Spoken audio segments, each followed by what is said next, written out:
Welcome to the first edition of the JITO Bookathon presented in association with the Raisoni Foundation. In this session, we are going to explore the book Beauty Pageants in India, Their History and Evolution. Beauty Queen is a one source book on everything one wanted to know about pageantry, its meaning, history, inner mechanics, organization, and required preparedness. The book begins explaining what is pageantry and how has it evolved over the centuries as an exposition of one of life's greatest creations, beauty. It explains how beauty is not just a skin deep image, but a deep rooted state of life that encompasses the body, mind, consciousness, and beliefs. The book explains in detail the kind of preparedness one should adopt in reaching the top to secure the crown. The strength of the narration lies in explaining in a very simple manner the complex concepts of body care, nutrition, and mind training. The book deals with every aspect of pageant preparedness, namely body grooming, appearance moderation, nutrition, wardrobe, catwalk, interview, judges' perspectives, and draws a number of examples on what worked for people and what did not. It also draws from the author's personal experiences from a number of important pageants and provides insights into the operational aspects of pageant as well as what is expected at every stage of pageant run. The book is the first of its kind and is perhaps the very first attempt in the world to present pageantry as a composition of science, art, and grace in equal proportions. Our speaker, Anvita Sudarshan, has been all over the place, literally and metamorphically. From having grown up in three continents, five countries, and seven cities, to editing Geo Junior at the age of 14, working at Tinkle and participating and winning a few too in the process, in a number of beauty pageants from Femina Miss India to Miss India worldwide. Her experiences in the latter led to her first book, Beauty Queen Pathway to Pageantry, which can be best described as one stop source book on everything you have ever wanted to know about pageantry. Its meaning, history, inner mechanics, organization, and required preparedness. Today, she co runs an organic farm and a bookshop in Mysore while attempting to pen down a few written words. Our moderator, Shivani Lalwani, is a fashion stylist, fashion designer, currently working in designing with Shruti Sancheti. She is also involved in public relations, mainly with celebrity sourcing. Shivani has previously worked with celebrity fashion stylist Isha Amin in Mumbai and is currently enhancing herself as a fashion influencer. Now, I would like to hand over the session to the moderator. Welcome, Anvita ma'am. So glad to have you here. Thank you. Thank you so much. And so good to see you again. Yeah, same here. So, my first question to you would be what exactly inspired you to write the book? Of course, your participation in beauty pageantries, but what's more than that? Like, more than your participation? So I started working on this book in early 2022. I had just then finished Miss India Worldwide. I had just won the first runner back then. And I had spent the last 1 year preparing for that, in fact. And what I had found while preparing for it was that there was very little material that I could fall back upon. Yeah. You know, when you're preparing for something, and more than anything, NEET or UPSC students will know this better than anyone, you need a syllabus to fall back on. You need to know what you're doing, when you're doing it, and how you're doing it. Without that, it's very hard to prepare for anything that it might be. So that one last year was me just basically trying to figure out what it is that makes up a beauty pageant and how do I prepare for experience. Before that, I had trained with a few trainers, but everything was very textbook. And if you look at pageants, the people who win usually are not textbook. They're the people you don't expect to win. They are the individuals. They're very personal. They are the people who come with their stories. And it's not that they tell their stories on stage, but you can see how it has shaped them. They are people of substance, basically. And how do you prepare for that? You can't. There's no way to prepare for that. And the only way to make yourself as ready as possible for that is by digging deeper into yourself and figuring out how a pageant works. True. And that's all that I could do at that point, which is what I did. And somewhere it did work. So I thought, since there is no material out there about it, uh, it might be helpful and useful to someone else who might be in similar straits sometime down the future, to fall back on this and say, okay, this is my starting point. Now, where do I go from here? Because that's all the book is. It's just a starting point. Yeah. It's not the entire thing, but it'll tell you how to start, where to start digging into yourself and figuring out what it is that you're supposed to be doing. That's true. That's so thoughtful of you. I wouldn't put it, it was more of an instinct. Yeah. Yeah.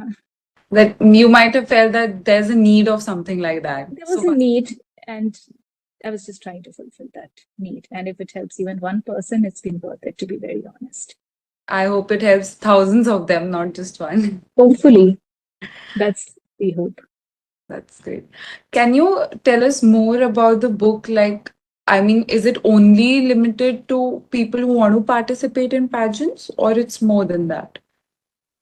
So, very specifically, the book is meant for people who participate in pageants, but it's not exclusive to that. And I'll just walk you through the contents once to give a better idea of what it's like. So, obviously, ignore the foreword and the prologue. First, we start with history of beauty pageants. Because whenever you're trying to get into anything, you need to know what it is and where it has come from. True. Without that, you will not know where to start from. Yeah. So we delve a little into the history of beauty pageants, which is very interesting, in fact, and is very worth the read. It goes into mythology and it goes into things that would, in today's world, feel very demeaning. But back then was just the norm. And we have evolved into something that's completely different from that. And then we go into what a beauty pageant is. What a beauty pageant is also very important for you to know, because you need to be able to choose your beauty pageants. Most Yeah. of us only know about, say, Miss Universe or Miss World, but that is not what all beauty pageants are. There's so many out there, and not all are right for you. Some are right for you, maybe some are not. And in order to find your map through that entire universe of beauty pageants, and the new ones cropping up all the time, you Yeah. need to know what comprises a beauty pageant. Once you know that, you know where to head, you know where to take your first step. Now, let's say you've gotten into, you've made your map, you know where you're headed so far. Now you need to figure out what is beauty? How do you make yourself beautiful? Because ultimately, let's face it, it's a beauty pageant. Yeah. The job is in the name itself. It's True. about beauty. Yeah. So you need to figure out what beauty is and what it means to you. What's your brand of beauty? More than figuring out what just beauty is, what is your brand of beauty? What do you take to that table? And how do you bring it forward? It goes into a little bit of science, because ultimately the instinct towards beauty is also a very biological instinct. There are very societal implications of beauty as well. Societal biases based on economics and community, all that is there. And that's all man-made. But at its very crux, it's a very biological instinct. And that is, there's very little ugliness in that. Yeah. Most of the ugliness you see in the world of beauty is all because what we have made it into. When you look at your biological instinct towards discovering that and bringing that to the forth, there's very little ugliness to that. So how do you bring that forth? That is the next question. Then we come to nutrition and fitness, because that's how you're going to bring it forth. At a very biological level, a healthy person is a beautiful person. Yeah. Because that's what beauty is all about. That's true. Coming back to the biology of it, the only purpose for a psychological idea of beauty in humans is for successful propagation of the human species. And that's the case in any species. Yeah. That's the only reason we identify one as beautiful and not the other. And that's the only reason we find certain things cross-culture beautiful and certain things not so. So obviously we come to nutrition and fitness, because the healthier you are, the more beautiful you will automatically feel and be. Exactly. And not to mention, you're going into a beauty pageant. It's a high stress environment. It's a pressure cooker, like I've always said. There is nothing relaxed about a beauty pageant. So the healthier you are, the better you can cope with that as well. Yeah, that's true. And the better you feel, The better you feel. the And better the you better you, also. sorry, The better you present yourself also. the better you present yourself, the better you impression that you create on the judges. Yeah. So then we come to, say, catwalk, let's say. And that's a very dated term, I feel. I don't know what it should be called, but a catwalk doesn't feel right. The terminology doesn't feel right. Yeah. But let's call it catwalk for lack of better word.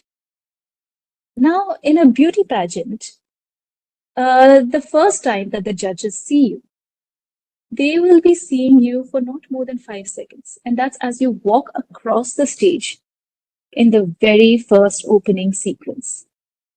There'll be anywhere between 35 to maybe 90, or sometimes a little more than 90, but not more than 90 usually. 90 women on stage. And you're all just walking across the stage in the opening sequence. For some reason, that's how every opening sequence in any beauty pageant seems to be. Yeah. And I have been in the place of a judge as well.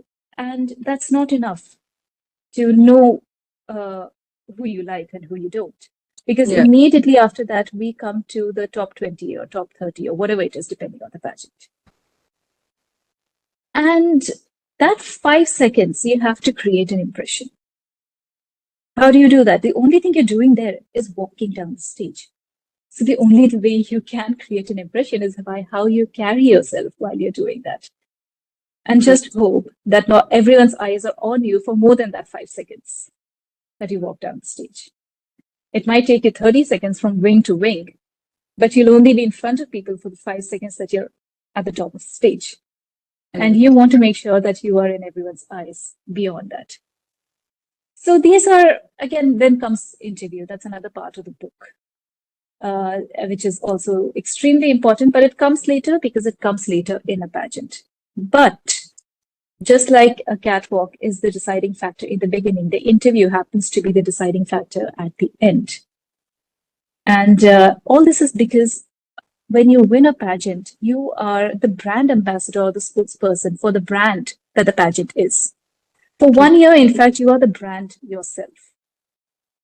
And as a brand ambassador or a spokesperson, you have to be able to carry the ethos of the brand, and you have to be able to carry it further and sell the brand further so that the brand happens again next year. Yeah. It's a very weird business model when you analyze it, but that's how it works. The job is that of selling the pageant. Once you win, your job description is how do you make sure that the pageant happens again the next year. So literally, the pageant itself is an interview process for that. So every point you have to be able to hold yourself and make sure you shine out among 90 other women who are equally impressive. Yeah. Now, these are attributes that I have learned over the last 10 years because I wrote this 10 years ago, although it just came out, 4 years ago? Wow. These are attributes that are very useful everywhere in life. You might be, let's say, if you're an entrepreneur and you go to get funding, you might have not more than 30 seconds to make the first impression. You'll have the next 30 minutes to make your presentation. You might have 2 hours to make your presentation, but the first impression is always the first impression. And how do you carry that forward? How do you enter the room and make sure that all the eyes are on you in a favorable way? Yeah. How do you articulate yourself to people and get your point across in such a way that's neither abrasive nor too subdued? How do you make your point to people in such a way that the point is taken? How do you meet them halfway? These are very important skills that ultimately, in a lot of places in life, create the difference between success and failure. True. It should not be, because there's a lot to anything else in life than just these things. But that's how it is. That's how our psyche works, fortunately or unfortunately. So, yes, at the very crux, this is a book mainly for beauty pageant aspirants. but it carries lessons within it that can be used otherwise as well. And it's always worth delving into that part of yourself and polishing it up and bringing it to the forefront. That's true. That's great. Growing up, we always have a lot of people have these misconceptions about beauty pageants that they are fixed. Only the people who are, who have contacts win. Yeah. So, I mean, does your book also prepare people for that aspect also, that they don't have to think that way, and that nowadays it's not like that, or even earlier? I mean, does that break that misconception that people have? It's not always a misconception because politics exists everywhere, Yeah. and the pageant world is no different. Let's be honest about Yeah. that. Any place you go, there are always internal politics. True. And you might be lucky enough to get into a year where the politics is at a very minimum. Might Yeah. be unlucky enough to get into a year where it's extremely high. So I wouldn't say that's a misconception per se, but yes, the book does have a chapter within it where we talk about what it's like to be a contestant. Now, when you are a contestant, and you're because I have been in that place. I entered a Femina Miss India South in a year where there were so many rumors about it being fixed in favor of a certain contestant. Exactly. And it so happens that because you're in a now this depends from pageant to pageant, but you are in a place where you literally don't have contact with the outside world a lot of times. And that is to control what goes out to the media and to the press. And you are a bunch of girls in your late teens and your early 20s Yeah. who've just come out of school. You don't have any life experience True. as such. And you put into this very high pressure environment where you are getting up every day at 5 in the morning and sleeping at 2 at night because you're preparing the entire day. You have press conferences to go to, you have training sessions, you have rehearsals and whatnot. If you're lucky, you get 3 hours, 3 to 4 hours a day of sleep. So you are in a very stressed condition during the pageant. And when you hear these things, it does play on your psyche. And in that moment, you actually have no way of making out whether it's true or not. Because you are not in touch with the organizers in that way. Yeah. They are different, you are different. That hierarchy is made clear from the very beginning. The only contact you have with your organizers in that way is through the chaperones. And the chaperone's job is just to make sure that you are where you need to be at any given point. They do tend to turn into some sort of guidance counselors because they're the closest from the side of the organization. Yeah. But at the same time, the chaperones are also in a tough spot. They can't give away anything. And at the same time, they tend to be in their late teens and early 20s themselves, and they're working harder than you are. That's true. Because once you've gone to sleep, they're figuring out what happens the next day. Yeah. You're lucky if they get 2 to 3 hours of sleep. So everyone's in the same boat, and how do you deal with this? At that point, because you have no way of figuring out whether the politics is just a rumor or if it's true, your Yeah. best bet is just to go with it and see what happens. You can deal with it later. At worst, it's a bad experience. It's 2 weeks of your life gone. That's it, at worst. At best, you've given yourself a chance to shine and to come forward, and you might just win the crown as well. Who knows? Who knows what happens at the end ultimately? True. They say the 94 Miss India pageant was rigged in the favor of Aishwarya, but at the same time, Sushmita did win. Yeah. So you ultimately never know what happens. That's true. And it's worth giving that benefit of doubt in that moment because you don't know what's happening. And once you're out of the pageant, you have all the freedom to voice your concerns. Yeah. During the pageant, it's very hard to do that because everyone's pushed against the wall Yeah. and tempers are flying high. But once you're out of the pageant, you always have the freedom to voice your concerns and figure out what it is that happened. If you really feel so strongly about it, figure out what it is that happened. And then you can do something about it. So at that moment, just be focused on what you do and not like Exactly. because that may Exactly. hinder your performance at the end. Exactly. Yeah, that's true. It's better to do it after the show. Exactly. Yeah. So it So, so happened that I did not pay heed to my own advice. The advice that I'm giving now, 10 years ago, I didn't pay heed to that, and I ended up walking out of a pageant, in fact. yeah, so that's what the book is So about, your experiences. That's how you educate other people, that exactly, things that you have made is helping other people today through your book. exactly. That's great.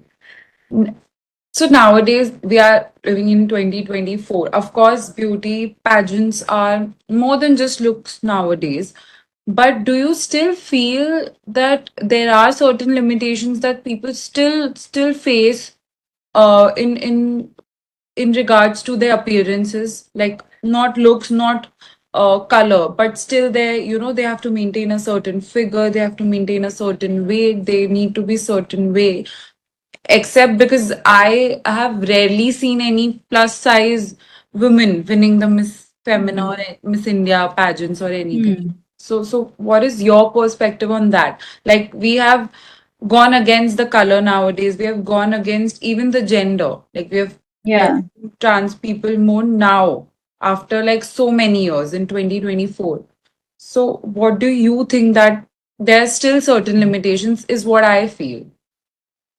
See, like I said earlier, there is a very societal way of looking at beauty, and there's a very biological way of looking at beauty. Sometimes those overlap, sometimes those don't. Sometimes the societal way of looking at beauty takes us down a whole different route to what our biology says. Now, when it comes to pageants, in India, we do have the habit of aping the West. That has been the case for ever since beauty pageants have started, especially the US. If the US does something, we do that.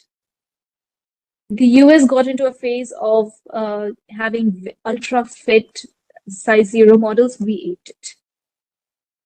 And that's how the beauty industry in India works.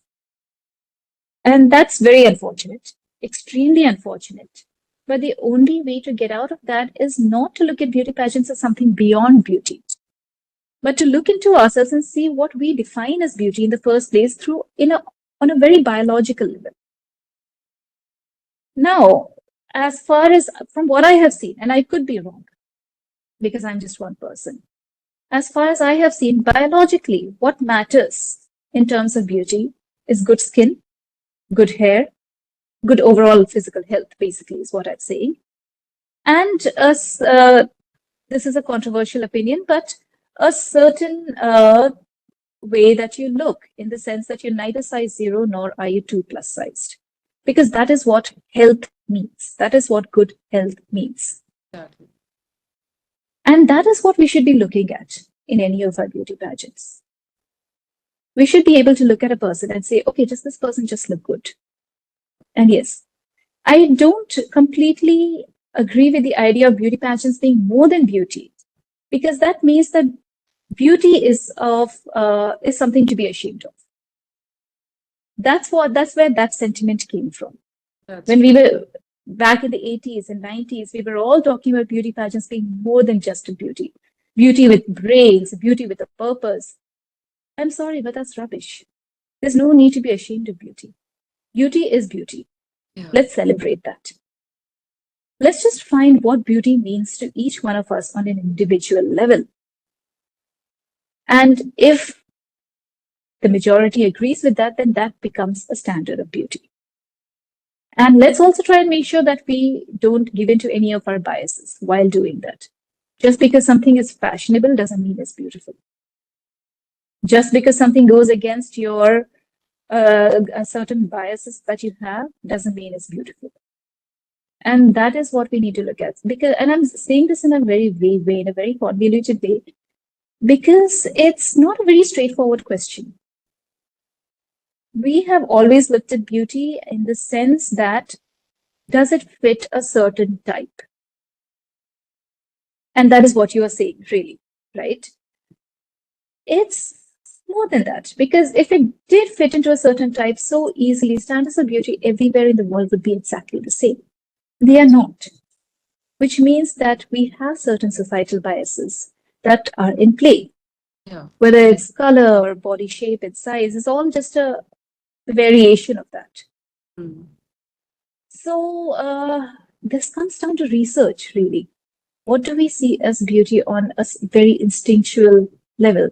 Because it is something that is very hardwired into our subconscious. There are some very excellent books, in fact, that deal with this. Um, the Science of Looking Pretty or something like that is one that I've been reading so far. I don't remember the author. I can share these later. But we do need more research into what it means to be beautiful on an instinctual, on a very basic psychological level.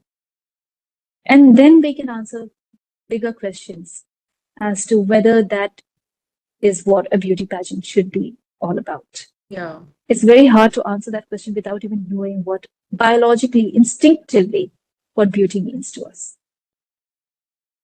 that's It's true. very covered with societal biases. So it's very Yeah. hard to answer that. Yeah. I feel like it's in every field, wherever you go, you're being judged by the basis of how your skin looks, how your color is. So I feel it's not just limited to beauty pageants, it's the overall thinking of the people nowadays. Or earlier. And that generally speaking will always be there. That is something that will never end. We will always judge people. Yeah. But when it comes to beauty pageants, we should be based on something a little more scientific. And that, again, requires more research, and that will take time. That will probably take another generation. Maybe our kids will see that. Yeah. Probably not us. Yeah, I mean that's why it's so limited. I mean, I feel like they have to be in certain ways. It has to be limited to few people. That's why competitions exist, I feel. Competitions exist because we have an innate need to be better than everyone else Yeah. as humans. We Yeah. always like being the best person in the room. Yeah. So, in terms of beauty, there's no difference in that. That's the reason competitions, I feel, exist. But biases are a different ballgame. Yeah, exactly. So, I mean, so beauty pageants are very different nowadays than it was earlier or when it was the time when you participated.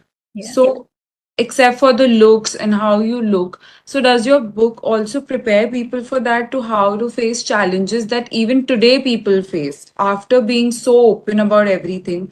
Still, I feel there must be some challenges that people might face in participating in the beauty pageant. So, does your book help with that as well? See, once you enter a beauty pageant, it's very rarely about how beautiful you are on that day. It's not about that once you enter the beauty pageant, because even if you look at the largest beauty pageants, you have 90 equally good looking women or men, because there are male beauty pageants. We tend to get so focused on female beauty pageants, we forget the other side. And that's not right either.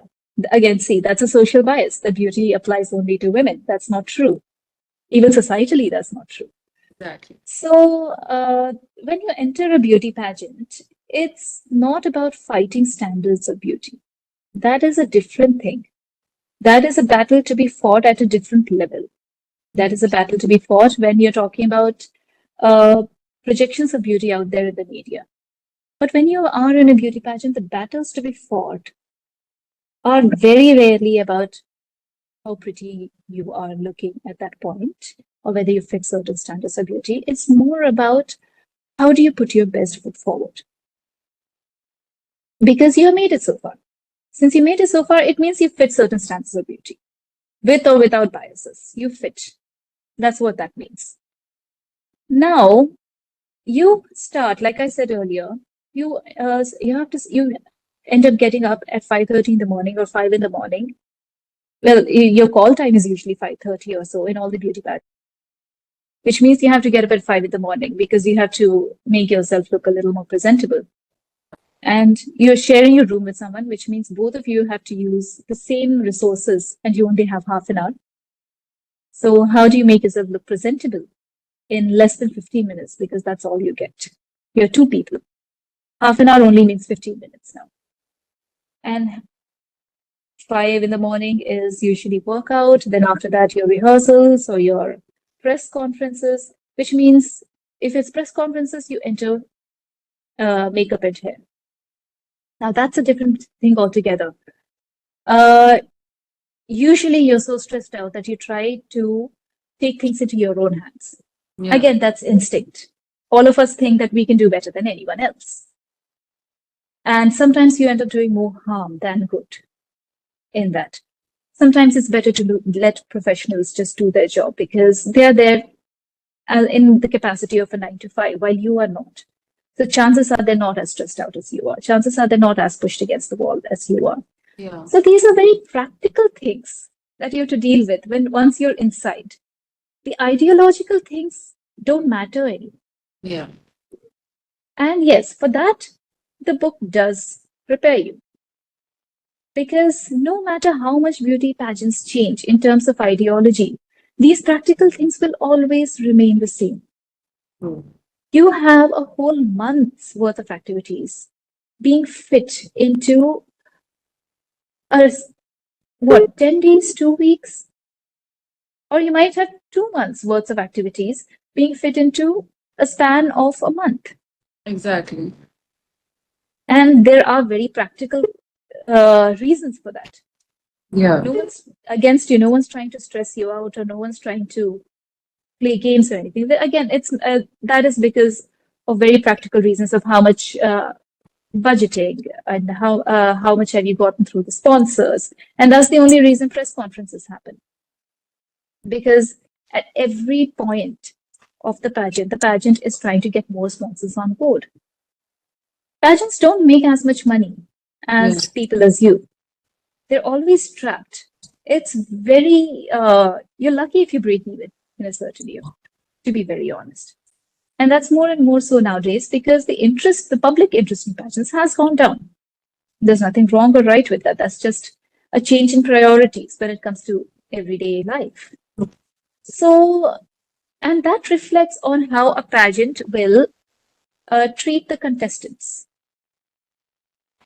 So, if you look at maybe 50 years ago or 30, 40 years ago, a pageant contestant might not have been pushed against the wall as much as they are today. Because Yeah. today pageants are literally fighting for resources. True. So, how do you deal with yourself and with everyone else in such a high pressure environment while feeling all the time that this is your make and break point? Because that's the way human psyche is. You think that crown will solve all your issues. Yeah. We normally don't take the crown as a stepping stone to the next thing in our career, whatever career that is. We take it as the ultimate. And again, that's harmful because it's not an ultimate. True. Most of us participating in pageants are 20, 21, 22, 23, at max in our late 20s. And even that is rare. Even despite the relaxation in ages, that is rare. Yeah. And at that point, whatever career you are in, you're starting out. You're just taking the first step. So it is a stepping stone. It might seem like a huge deal, but it's nothing but a stepping stone. And we do fail to take that into account. So how do you deal with that as a contestant? Yeah. So these are things the book tries to address, and hopefully does address. Only a third person perspective will be able to tell us very objectively as to whether it does address it adequately or not. But That, yes, these are the questions that we try to address in the book, not that's more the ideological side. yeah. I feel you try to include everything you can from your experiences, Yeah, whatever people can get help from. So that's that's great. the intention. Exactly. So there exists, of what I know, that there exist two types of pageants, commercial and community. So can you educate more, like, to people more on about that, like how different these two are? Uh, Theoretically, very different. Practically, not very different. Okay. And again, this book was written 10 years ago when the pageant world was in a slightly different place Yeah. than it is right now. And my earphone just Yeah. dropped. So, community pageants, traditionally speaking, tend to deal with community. For example, one pageant that I did come across in my research was something that's called, I believe, this Texas Snake Charmer Queen or something of that sort. It's actually a pretty horrendous pageant. I'm not going to go into the details of that. We'll deal with that later. Uh, but those are pageants that are built with the intention, and this is very common in the West. We don't have these so much in India. Yeah, that's That is built with the idea of having someone to represent your community and through that taking your traditions and your culture forward. The earliest example of this that we can see in the Western world is the concept of the May Queen, which dates back to all the way to medieval England. yeah. So if you are a history buff, even Anne Boleyn was crowned May Queen. In fact, Anne Boleyn was the second wife of Henry VIII, who that's a different story. Let's not get into that. So that was sometime in the 1500s. Okay. That's 500 years before now. Yeah. And so community pageants were the first types of pageants, in fact. And that was the only concept of a pageant once upon a time. You have a May Queen who represents the community. It's, if you look at it through a very theoretical perspective, it's somewhat of building your fertility goddess cult kind of a thing. Because you have a young woman being the representative of your community, then through this you take the community forward.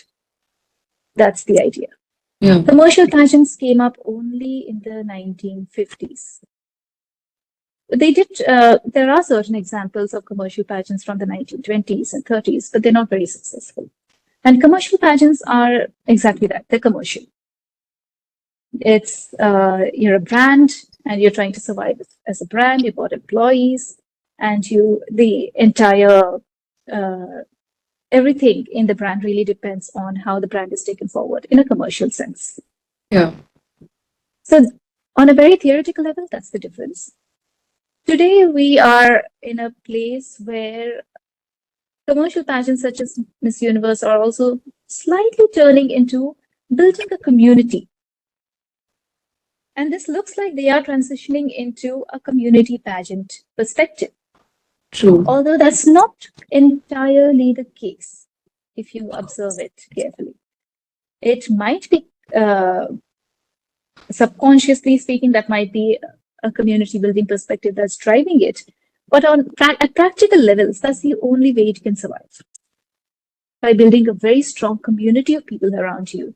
Yeah. Who will live for the pageant, who will contribute to the pageant. And that's how the pageant survives. So, and it's building community in a very different sense than what community pageants did back then. Back then, the winner of a community pageant's only job was to carry the traditions forward. You represent the traditions and the culture of a community that already exists. Today, what pageants try to do is they try to accumulate with the purpose of community building. You try to accumulate different people, erasing those same boundaries that community pageants earlier used to put up in the name of the community. So you're erasing boundaries and getting people across different experiences and different backgrounds, different fields all together. And you find a community with your shared experiences rather than building those boundaries. So it's a very different type of community building. It's a very globalized 21st century way of community building. So, but yes, most pageants today, most successful pageants today are ultimately both community and commercial. Practically, there's very little difference.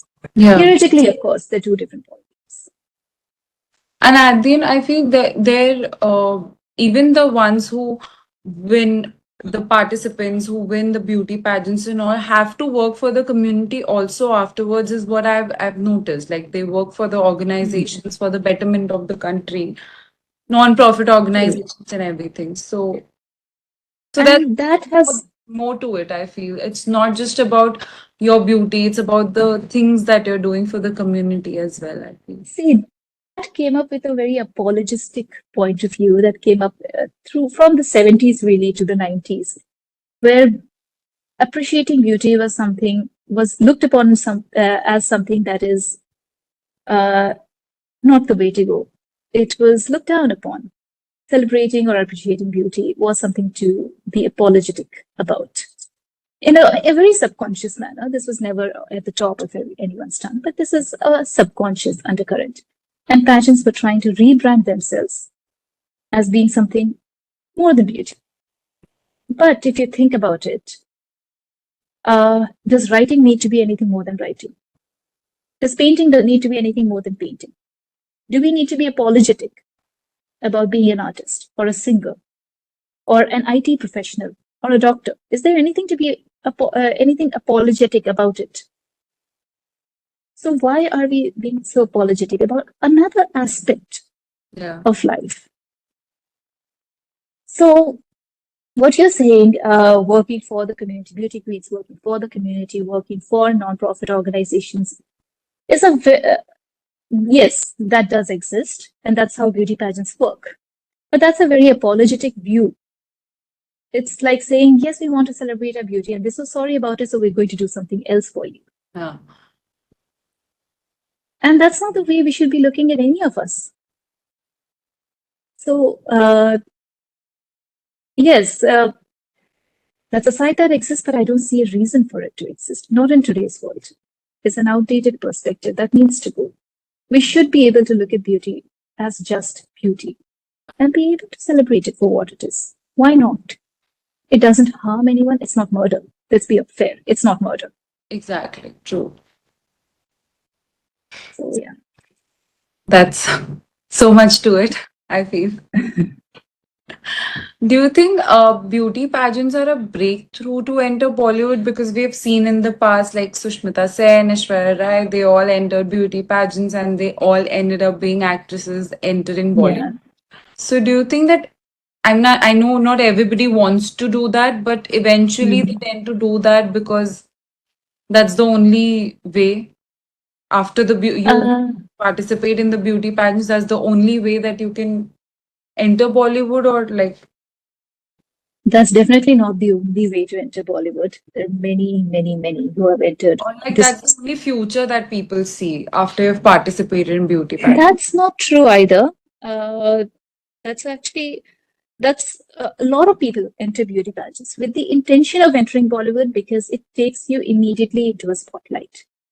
It makes it easier. It helps you get a foot in the door. Once you're in the papers, it's easier to get an audition at a higher level than going through the streets of Versova where the auditions happen and waiting with 50 other girls. So it's much easier to get a foot in the door once you're in a beauty pageant because you are a known face now. At least for a year you are. Beyond a year, you might not be because memories are very small. Yeah. And so that is the intention with which a lot of girls enter beauty pageants. And that's why they end up becoming actresses.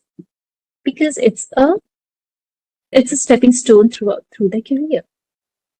That said, it's not that that's the only career option open to you after a beauty pageant. First of all, let's face it, most of us are in our early 20s or late teens when we enter beauty pageants. The world is your oyster at that age. You have your whole life in front of you. People change careers at 35, 40. Yeah. 20 is not an age to be worried about changing careers. Let's be fair. And secondly, it takes, professionally speaking, it only takes about 2 weeks to a month of your time. Usually at the age of 20, we can afford that time. Yeah. It does take a lot of time before that to prepare for it. But that is something you can multitask. Yeah. That's not a hard thing. And many people have. So many people. We don't know. So we only know of Sushmita Sen or an Aishwarya Rai or even a Manushi Chillar as people who have entered Bollywood through pageants because they are in the spotlight. Exactly. There are so many people out there who are extremely successful, who have been for beauty pageants in their early 20s, but have chosen not to follow that later on. And a very good example, in fact, is Smriti Irani. She was in Miss India in the 90s. Yeah, right. How many of us know that? But of course, she was in acting after that for a while. So let's keep that aside. Another good example is Miss World 1966, who happened to be the first Indian to win Miss World. Rita Faria, she went on to become a doctor. We Yeah, only know of her as the first ever Indian Miss World. true. And that's because she was the first ever Indian to become Miss World. Otherwise, we would not have known of her. Yeah. Then there is, I don't think she's with Universal Studios anymore. I think she's somewhere else. But she was the VP of Universal Studios a while ago. And she's also been through Miss India Worldwide. I can't remember her name right now. It's Bela something, but I'm sure if you Google it, you'll find out. Yeah. And then, very surprisingly, Sarah Palin was also a beauty pageant contestant. She was a winner as well. Yeah. So, so what's your oyster at that age? You can always go whichever way you want from there. That's true. Did you ever feel like entering Bollywood yourself after participating in a beauty pageant? I was in that field at that time, and that's actually the only reason I was participating in beauty pageants at that time, in fact. Um, so after doing my A levels in drama and theatre studies, I decided I want to take that forward into that being my career. So I moved to Bombay. I went through the whole gamut of auditions after auditions and whatnot. And then around the time I wrote the book, I decided to change my career and go behind the camera because that suddenly seemed a lot more interesting to me Yeah. than being in front. And a few years down the line, I decided to change it further and get into only writing. So it's been a journey that way. But yes, at that point, that was the intention. Yeah. That's because I feel like the limelight is like that, I feel. But you gotta do something or the other that works for you, I feel. It's not that that's the like we said, like we both discussed right now, is that's not the only option after any beauty pageant. In fact, after a beauty pageant, it is still very hard to get your foot in the door. Because even back then, there were so many beauty pageants and there are so many beauty pageant contestants.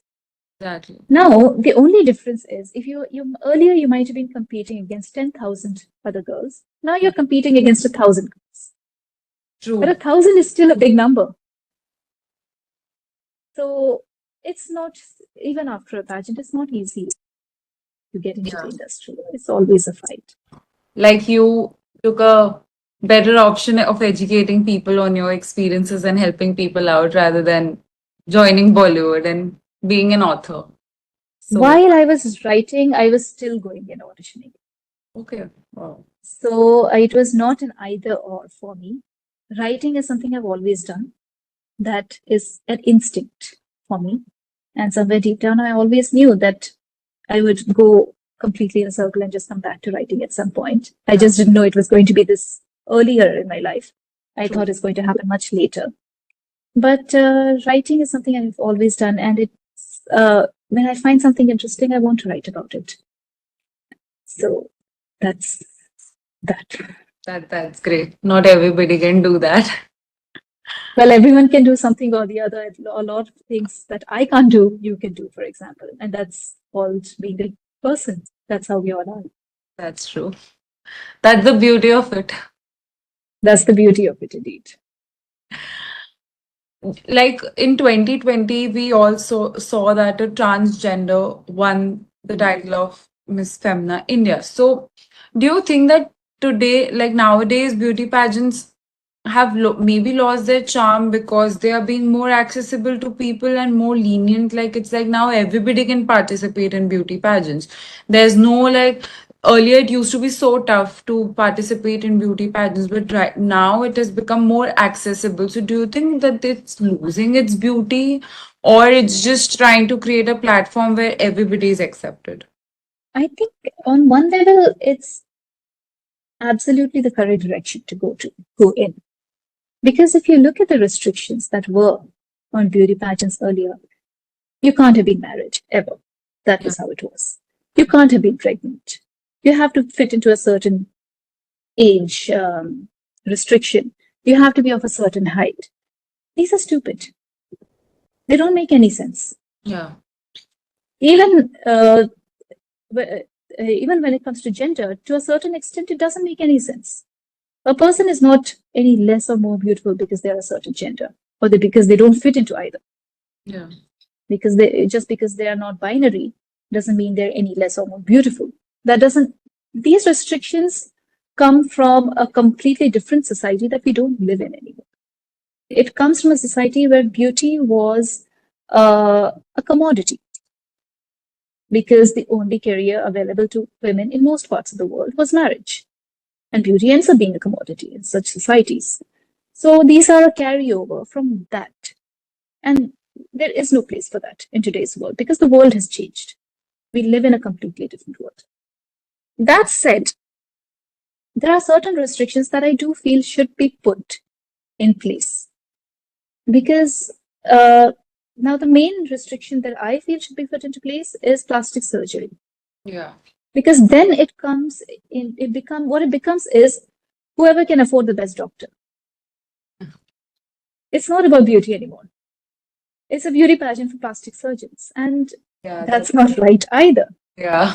A lot of us don't want to go under the knife. True. Or a lot of us can't afford to go under the knife. It could be anything. And that is something that plastic surgery has always been a part of beauty pageants. Let's face it. Even though they say natural beauty, etc., that has never been the case. But that does seem to be coming more and more into the forefront right now. And I don't agree with that as a person because it does not create an equal opportunity for everyone.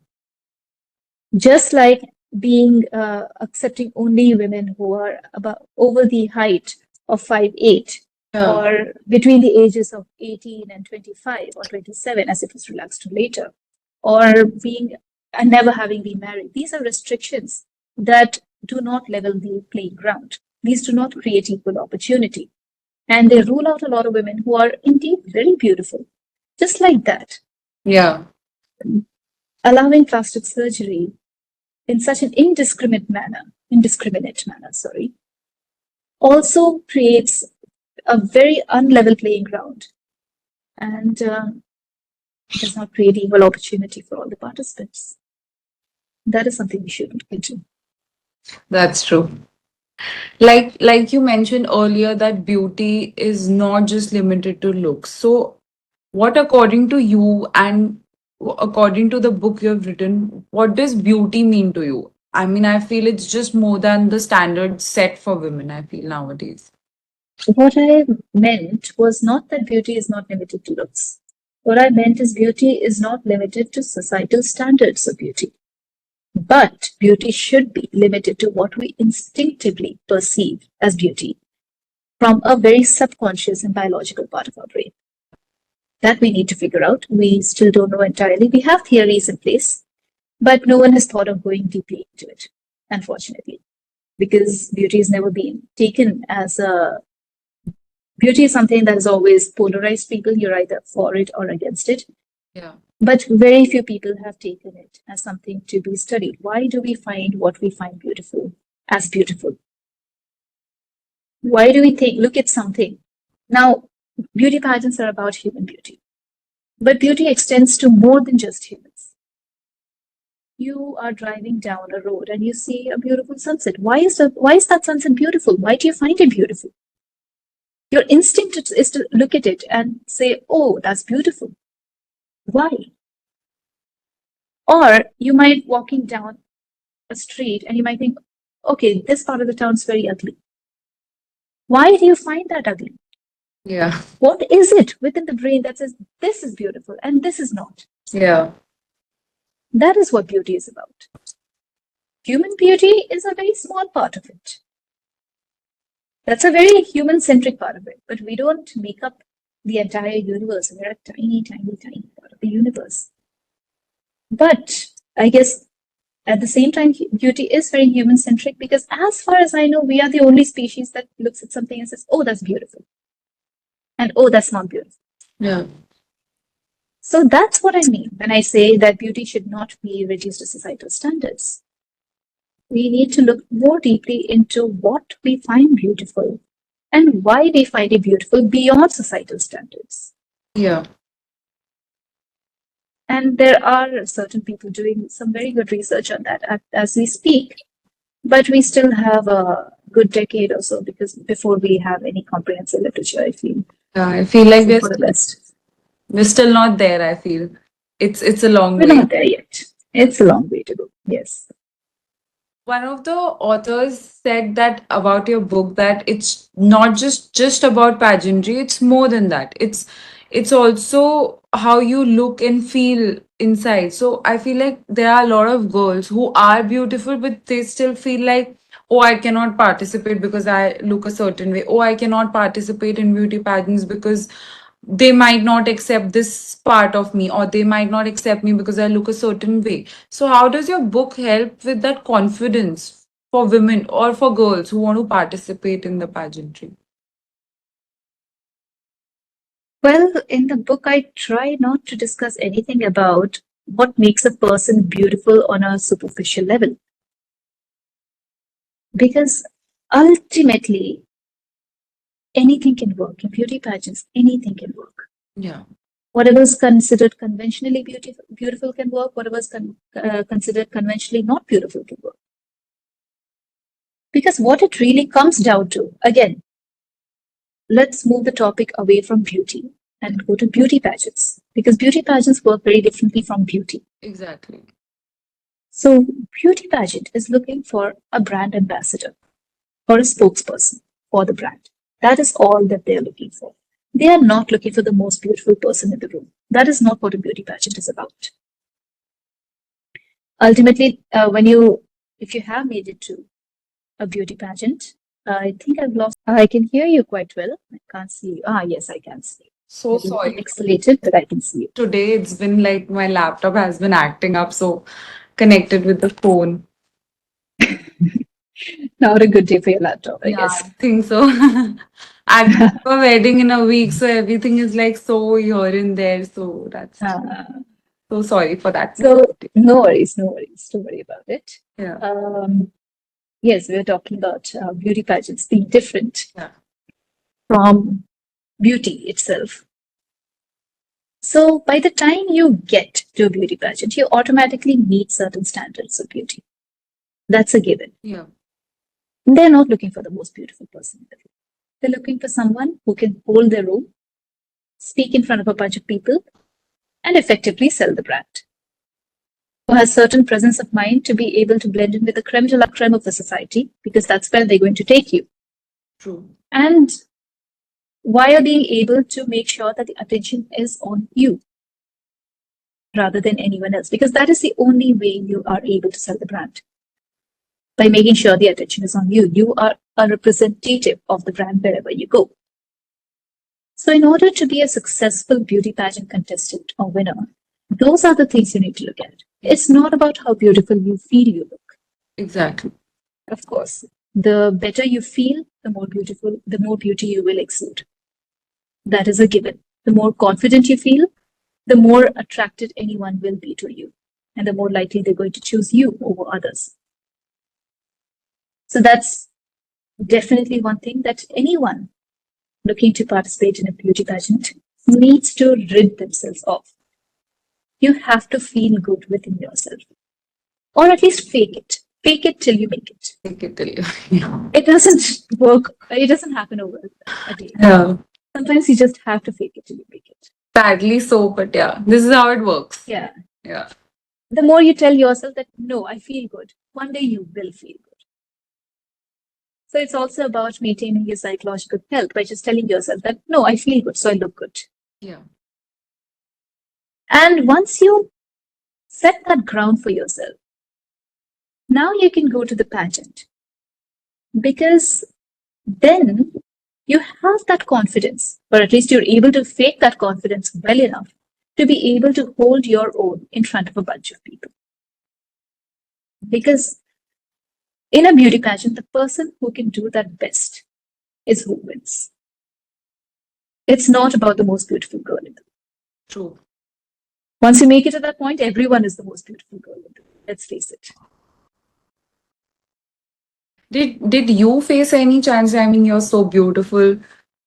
I feel like you're the perfect candidate for beauty pageants, but there were any challenges that you faced that you might have like put it in your book that people can relate to, or people can, gain that confidence that if you can overcome challenges, then why we can also. So on those lines, like, did you face any challenges that you would like to You tell? always, you always face challenges.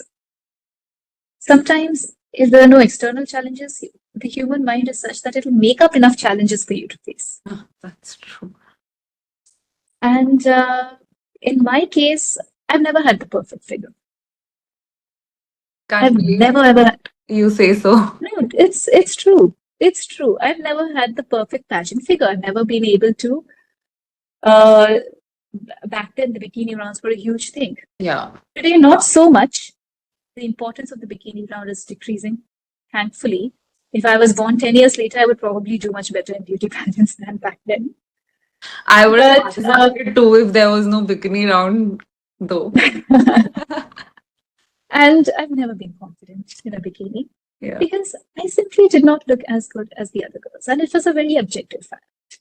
I was not as toned. I had just gone from being a bit of a pudgy teenager to being somewhat in shape, uh, late teenager, early 20s kid. And that always played a role in my psyche. It doesn't go away that easily because you're putting so much pressure on yourself. And you look at the others who are obviously in so much better shape than you are.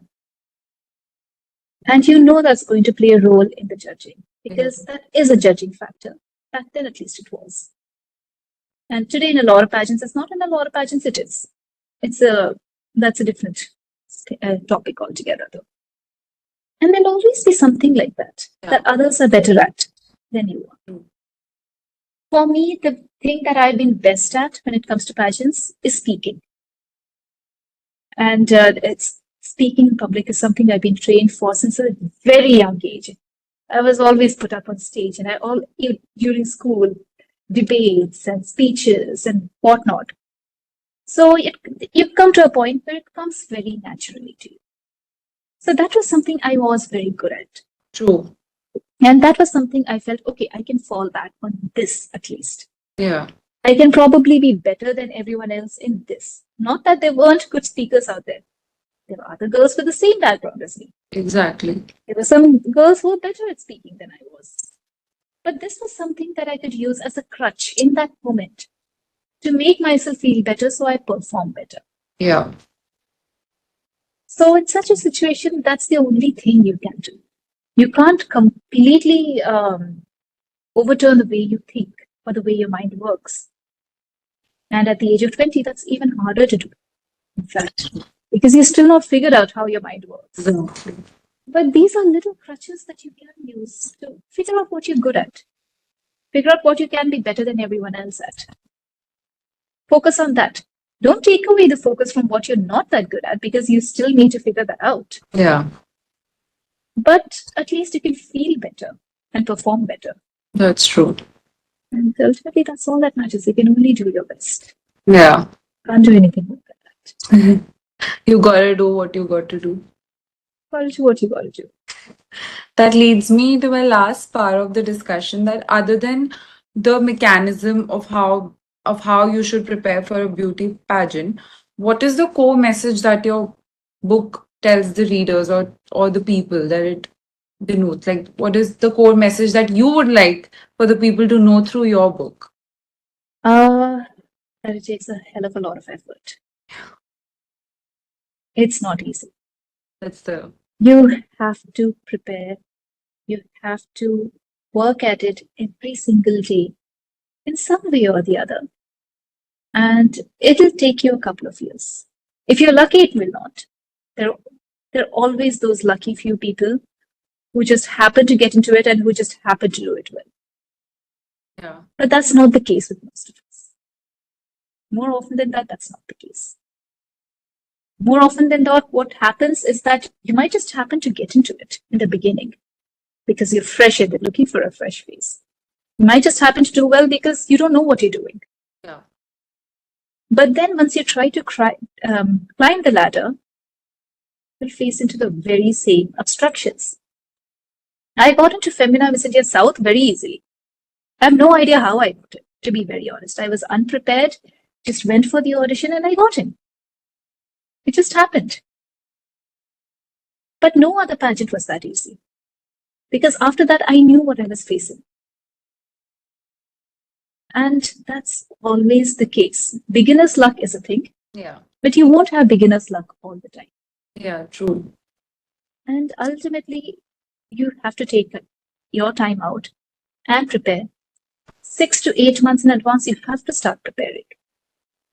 Otherwise, you will go on stage and there will be hundreds and thousands of people watching you.